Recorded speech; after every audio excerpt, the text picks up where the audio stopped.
Anggota Tim Hukum Ganjar Pranowo Mahfud MD Anissa Ismail menjelaskan alasan suara paslon 02 Prabowo Gibran harusnya bagian 0 mengenai atau tidak kewenangan mendapat suara Mahkamah sama Konstitusi sekali. Republik Indonesia Hal ini untuk disampaikan mengadili saat sidang perselisihan perdana ini sengketa kami Pilpres anggap dibacakan. 2024 di MK pada Begitu 27 juga penjelasan Maret mengenai 2024. kedudukan hukum pemohon. Anissa menjelaskan bahwa Penjelasan paslon mengenai 02 tenggang diperoleh waktu dengan pengajuan melanggar permohonan asas-asas juga pemilu kami serta anggap merusak dibacakan. integritas pemilu 2024. Sehingga kami mulai dengan membaca pokok Anissa perkara. menjelaskan ada dua cara paslon 02 melanggar Perhitungan pemilu, suara yakni yang dilakukan pelanggaran oleh secara termohon terstruktur, adalah keliru sistematis, karena dan masif, seharusnya dan paslon melakukan 2 pelanggaran tidak prosedur mendapatkan pemilu. suara.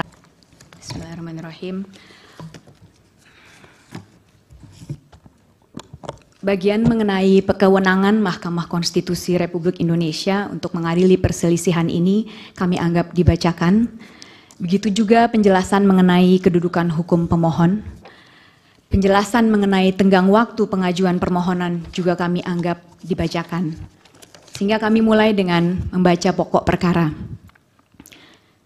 Perhitungan suara yang dilakukan oleh termohon adalah keliru, karena seharusnya paslon 2 tidak mendapatkan suara sama sekali. Hal ini dikarenakan suara paslon 2 diperoleh dengan melanggar asas-asas pelaksanaan pemilu sebagaimana diatur dalam pasal 22E ayat 1 Undang-Undang Dasar 1945 serta merusak integritas Pilpres 2024 dengan dua cara. Satu, melakukan pelanggaran yang bersifat TSM, dan kedua, melakukan pelanggaran prosedur pemilu. Bentuk pelanggaran yang bersifat TSM yang pemohon permasalahkan dalam permohonan akuo adalah nepotisme yang dilakukan oleh Presiden Joko Widodo yang kemudian melahirkan abuse of power secara terkoordinasi yang bertujuan untuk memenangkan pasangan calon nomor urut 2 dalam satu putaran pemilihan. Sedangkan pelanggaran prosedur pemilu yang dipersoalkan dalam permohonan ini adalah pelanggaran yang terjadi sebelum, pada saat, dan setelah penyelenggaraan Pilpres 2024.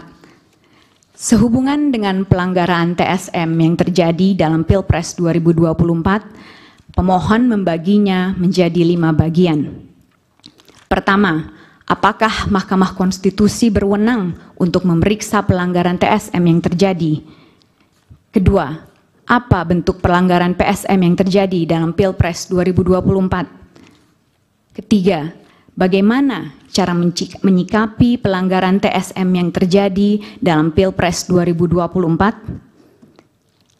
Empat, apa dampak dari pelanggaran TSM yang terjadi dalam Pilpres 2024 bagi perolehan suara paslon nomor 2? Yang kelima, apa dampak dari pelanggaran TSM berupa nepotisme yang dilakukan oleh Presiden Joko Widodo selama Pilpres 2024 bagi bangsa Indonesia? Pertanyaan pertama yang akan pemohon jawab sehubungan dengan pelanggaran TSM yang terjadi dalam Pilpres 2024 adalah, apakah Mahkamah Konstitusi berwenang untuk memeriksa pelanggaran TSM yang terjadi? Menurut hemat pemohon, Mahkamah Konstitusi seyogianya memeriksa permohonan akuo yang mempermasalahkan pelanggaran TSM berupa nepotisme yang kemudian melahirkan abuse of power yang terkoordinasi karena dua fakta hukum berikut.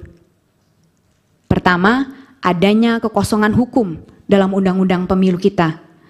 Dan kedua, adanya instrumen penegakan hukum pemilu yang tidak berjalan secara efektif. Pertama, Undang-Undang Pemilu tidak mengatur mengenai nepotisme yang dilakukan oleh Presiden sebagai bagian dari pelanggaran TSM, karena Undang-Undang Pemilu hanya mengenal 2 jenis pelanggaran TSM. Pertama, perbuatan atau tindakan yang melanggar tata cara, prosedur, atau mekanisme yang berkaitan dengan administrasi pelaksanaan pemilu dalam setiap tahapan penyelenggaraan pemilu sebagaimana diatur dalam pasal 463 ayat 1 Jungto pasal 460 ayat 1 Undang-Undang Pemilu. Dan kedua, pelanggaran jenis TSM dalam bentuk money politics sebagaimana dimaksud dalam pasal 286 Undang-Undang Pemilu. Kedua, penyelenggara pemilu yang ada tidak efektif dalam menjalankan tugasnya, sehingga membuat Pilpres 2024 menjadi pemilu yang syarat dengan nepotisme dan pelanggaran. Ketidakefektifan penyelenggara pemilu bisa terlihat dari beberapa hal. Pertama, tidak independennya termohon, sebagaimana terbukti dari upaya termohon untuk memastikan diterimanya Gibran Rakabuming Raka sebagai kontestan dalam Pilpres 2024, mulai dari langsung menerapkan putusan Mahkamah Konstitusi nomor 90 tahun 2023 yang merupakan plurality decision, dan karenanya seyogianya dibaca menggunakan Marx Rule yang kali pertama dipertimbangkan dalam kasus Marx versus United States. Saya izin mengutip sedikit, Yang Mulia. When a fragmented court decides a case and no single rationale explaining the result enjoys the assent of 5 justices, the holding of the court may be viewed as that position taken by those members who concurred in the judgments on the narrowest grounds. Sedikit terjemahannya sebagai berikut. Manakala pengadilan yang terbelah memutuskan perkara dan tidak ada rasio tunggal yang menerangkan hasil dan mendapatkan persetujuan dari Hakim Agung, pendirian pengadilan dapat dilihat sebagai posisi yang diambil oleh anggota yang setuju terhadap keputusan atas dasar yang paling sempit. Kemudian dalam menerima pendaftaran Gibran Rakabuming Raka, termohon pun jelas melanggar peraturan KPU nomor 19 tahun 2023 yang kemudian belakangan terbukti sebagai bentuk pelanggaran etika. Ketidakefektifan penyelenggara pemilu yang kedua adalah DKPP yang melindungi termohon yang dipimpin oleh Hashim Asyari yang terbukti dari tidak pernah diberhentikannya Hashim Asyari dari jabatannya meski sudah 4 kali diputus melakukan pelanggaran etika, yaitu melalui putusan nomor 14 PKE DKPP tahun 2023 tertanggal 30 Maret 2023, putusan nomor 35 dan 39 PKE 2023 tertanggal 3 April 2023, putusan nomor 110 PKE DKPP tertanggal 9 Oktober 2023, dan terakhir di putusan 135, 136, 137 dan 141 PKE tertanggal 5 Februari 2024. Ketidakefektifan ketiga adalah Bawaslu yang tidak efektif dalam menyelesaikan laporan yang disampaikan kepadanya, sebagaimana terbukti dari terlalu formalistiknya Bawaslu dalam menanggapi berbagai pelanggaran yang terjadi di lapangan.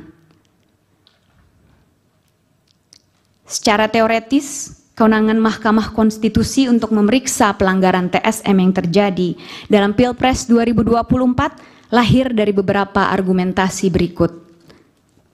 Pertama, Mahkamah Konstitusi sebagai bagian dari kekuasaan kehakiman tidak seyogianya menolak perkara dengan alasan adanya kekosongan hukum, sebagaimana digariskan dalam pasal 10 ayat 1 Undang-Undang Kekuasaan Kehakiman.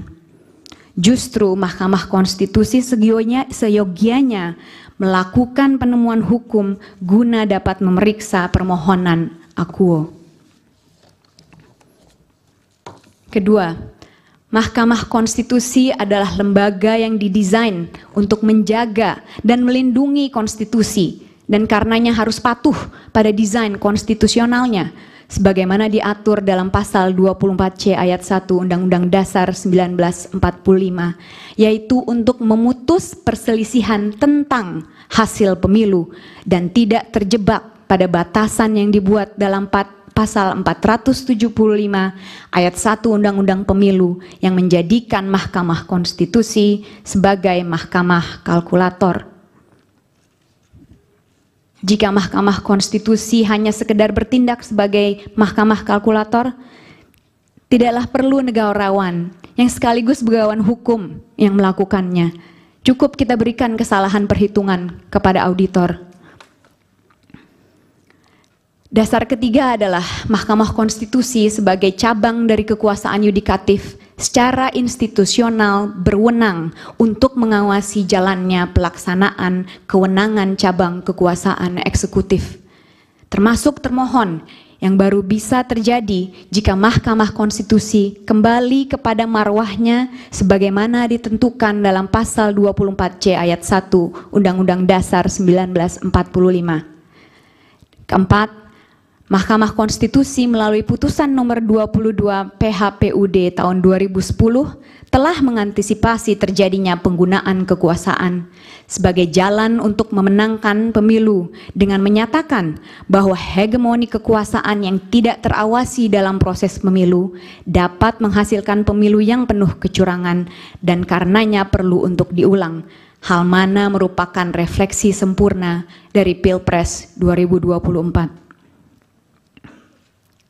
Jika Mahkamah Konstitusi berkeras bahwa dirinya hanya berwenang untuk memeriksa hasil penghitungan suara yang mempengaruhi terpilihnya pasangan calon, maka sama saja Mahkamah Konstitusi melegitimasi kecurangan dalam proses pemilihan umum. Pesan yang akan diberikan dari ini adalah, berbuat curanglah, securang-curangnya, sehingga selisih suaranya begitu besar, niscaya Anda akan memenangkan pemilu. Karenanya, Mahkamah Konstitusi harus keluar dari zona nyamannya dan masuk ke area yang lebih luas demi kepentingan demokrasi yang ditegakkan atas dasar kejujuran dan keadilan. Mahkamah Konstitusi perlu kembali pada desain konstitusional awal yang ditetapkan baginya, yaitu untuk memutus perselisihan tentang hasil pemilu. Hanya dengan demikianlah Indonesia memiliki kesempatan untuk menyelamatkan demokrasinya. Pertanyaan kedua yang pemohon akan jawab sehubungan dengan pelanggaran TRSM adalah, apa saja bentuk pelanggaran TSM yang terjadi dalam Pilpres 2024? Pelanggaran TSM yang dipermasalahkan dalam permohonan aku adalah nepotisme yang melahirkan abuse of power terkoordinasi yang dilakukan oleh Presiden Joko Widodo semata-mata demi memastikan agar Paslon 2 memenangkan Pilpres 2024 dalam satu putaran.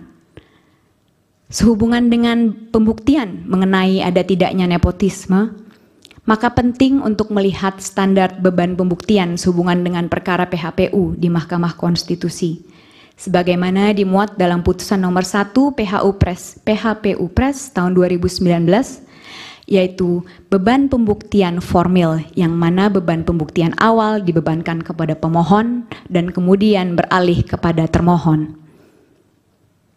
Jikapun yang dimaksud oleh Mahkamah Konstitusi dalam putusan tersebut bukanlah pembuktian formil atau balance of probabilities, karena perkara PHPU bukan perkara perdata, maka beban pembuktiannya pun sudah barang tentu berada di bawah standar pembuktian pidana, yaitu beyond reasonable doubt. Pendekatan beban pembuktian semacam ini yang berada di atas balance of probabilities namun di bawah beyond reasonable doubt digunakan di pelbagai negara di dunia dalam memeriksa perkara sehubungan dengan pemilihan umum. Dua contoh yang bisa diberikan sehubungan dengan standar pembuktian ini adalah di Malawi dan di Kenya, yang mana pertimbangan di Kenya adalah sebagai berikut. We maintain that in electoral disputes, the standard of proof remains higher than the balance of probabilities, but lower than beyond reasonable doubt. Terjemahan tidak resminya adalah bahwa pengadilan menyatakan bahwa dalam perselisihan pemilihan umum, beban pembuktian tetap lebih tinggi dari balance of probabilities, tapi itu juga tetap lebih rendah dari beyond reasonable doubt. Peralihan beban pembuktian dari pemohon kepada termohon pun merupakan hal yang lumrah terjadi secara internasional. Hal ini dapat dilihat misalnya dari pertimbangan hakim di Malawi yang menyatakan sebagai berikut. It confirmed the position that the petitioner bears the initial burden of proof. It then made it very clear that the moment the petitioner gives ample evidence in support of his grievance, the burden of proof definitely shifts to the respondent to give an explanation in answer.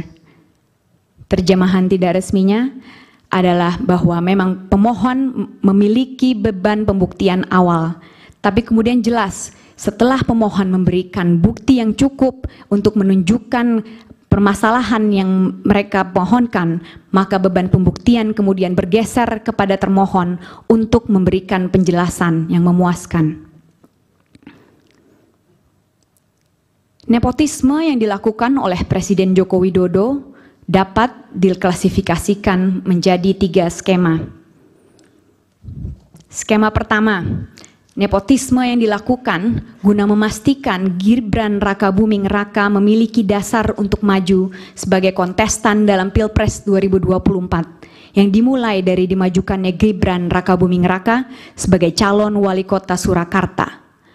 Lalu keikutsertaan Anwar Usman dalam perkara nomor 90 tahun 2023 sampai dengan digunakannya termohon untuk menerima pendaftaran Gibran Rakabuming Raka yang mana keduanya akhirnya dinyatakan melanggar etika.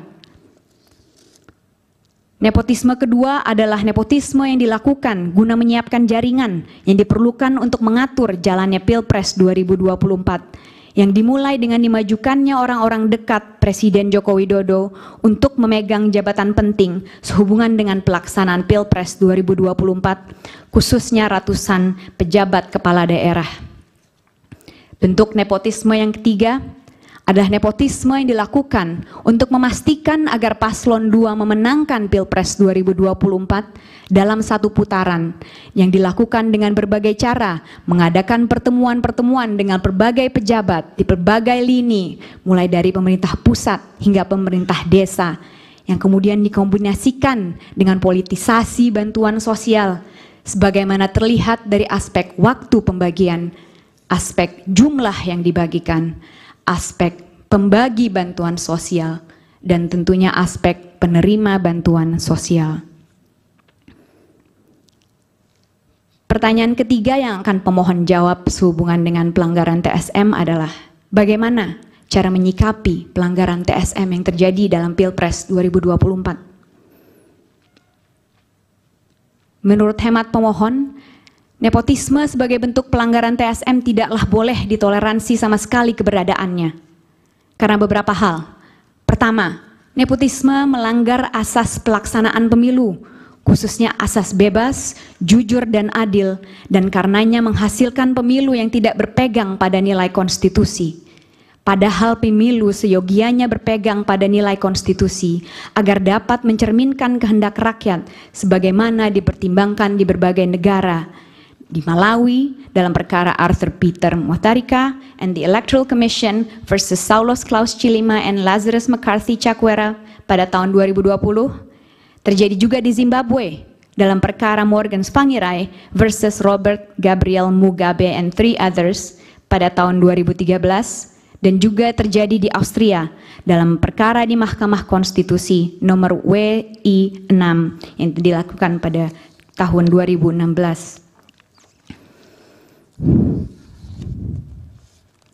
Penyebab kedua adalah Undang-Undang Pemilu mendesain 2 jenis pelanggaran TSM, yaitu pelanggaran berdasarkan skala untuk pelanggaran administrasi pemilu dan pelanggaran berdasarkan jenis untuk money politics. Nepotisme seyogianya digolongkan sebagai bentuk pelanggaran terstruktur, sistematis, dan masif berdasarkan jenis, yang artinya keberadaannya sekecil apapun harus dilihat sebagai pelanggaran berjenis TSM karena akibat dan pelakunya yang menyerupai money politics.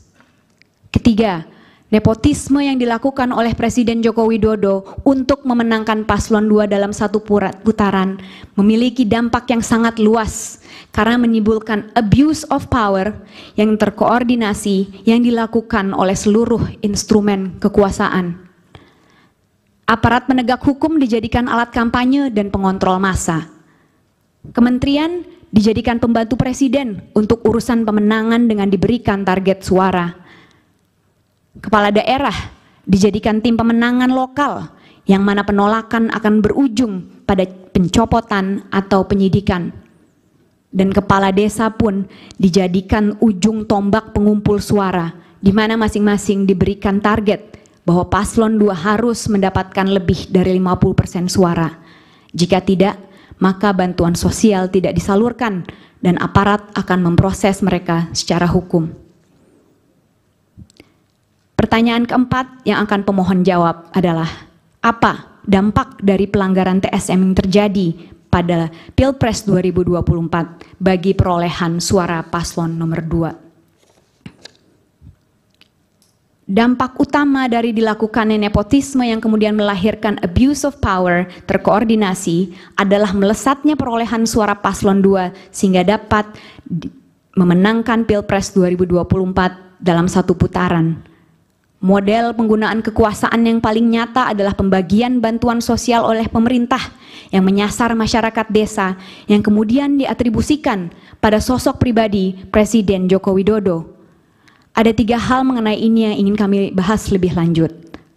Pertama, bantuan sosial yang diberikan secara spesifik menyasar masyarakat desa dengan memanfaatkan kepala desa yang menurut kajian Edward Aspinall dan Ward Barenschot sebagai penghubung antara masyarakat dengan negara yang bisa secara efektif mempengaruhi preferensi pilihan masyarakat desa.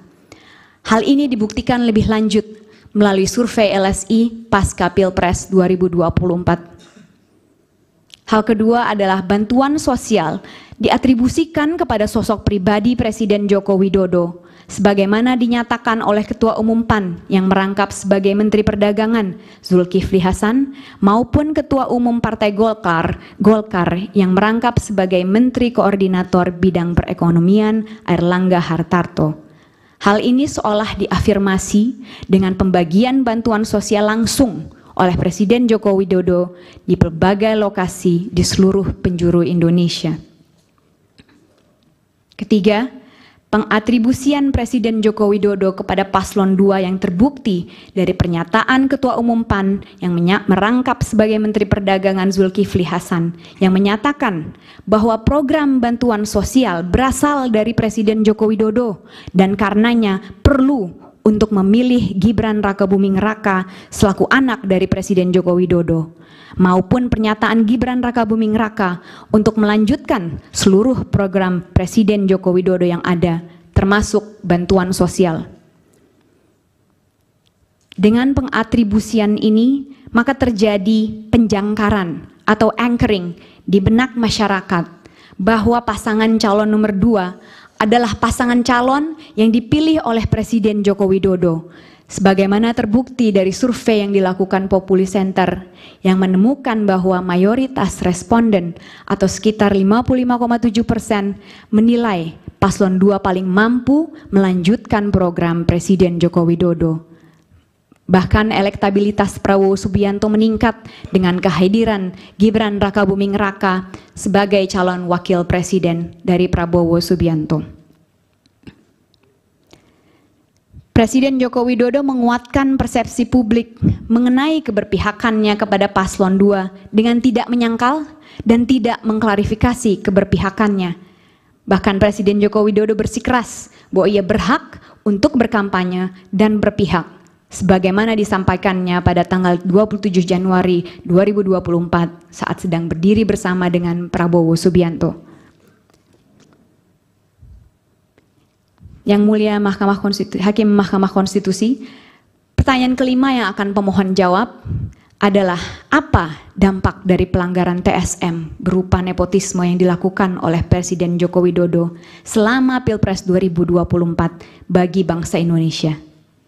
Ada 3 dampak nyata yang terjadi akibat nepotisme yang dilakukan oleh Presiden Joko Widodo.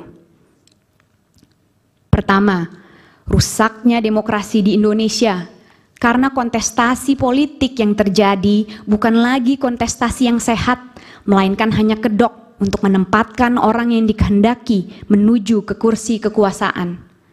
Hal ini melanggar maksim Vox Populi Vox Dei, memunculkan apatisme pemilih dan mendegradasi kepercayaan publik pada institusi pemerintahan yang ada. Dampak kedua, munculnya pertunjukan bobroknya etika politik oleh penguasa dengan adanya nepotisme dan abuse of power yang dilakukan oleh Presiden Joko Widodo. Ada 3 sumber etika yang dilanggar oleh Presiden Joko Widodo.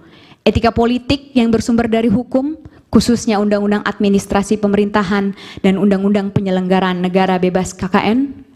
Etika politik yang bersumber dari tujuan bernegara, dan juga etika politik yang bersumber dari sumpah jabatan presiden. Pelanggaran etika ini faktanya memicu reaksi keras, tak hanya dari sivitas akademika, namun juga dari pemuka agama serta elemen masyarakat lainnya yang sayangnya semuanya diabaikan. Dampak ketiga dari nepotisme ini adalah munculnya pelanggaran lanjutan sebagai akibat dari contoh pelanggaran yang dilakukan atau bahkan instruksi yang disampaikan oleh Presiden Joko Widodo. Abuse of power yang dilakukan selama Pilpres 2024 tersebar di hampir seluruh pelosok Indonesia, yang dilakukan oleh Polri, TNI, kementerian dan lembaga, pemerintah daerah, dan bahkan pemerintah desa. Hal ini sudah mendapatkan sorotan khusus dari Komnas HAM di dalam catatan Komnas HAM atas penyelenggaraan pemilu serentak 2024. Izin berikutnya akan dilanjutkan oleh rekan saya. Terima kasih. Silahkan, waktunya tinggal 30 menit lagi. 29 menit tempat tepatnya ya. Terima kasih. Majelis Hakim yang mulia, sehubungan dengan... Jangan lupa subscribe ya.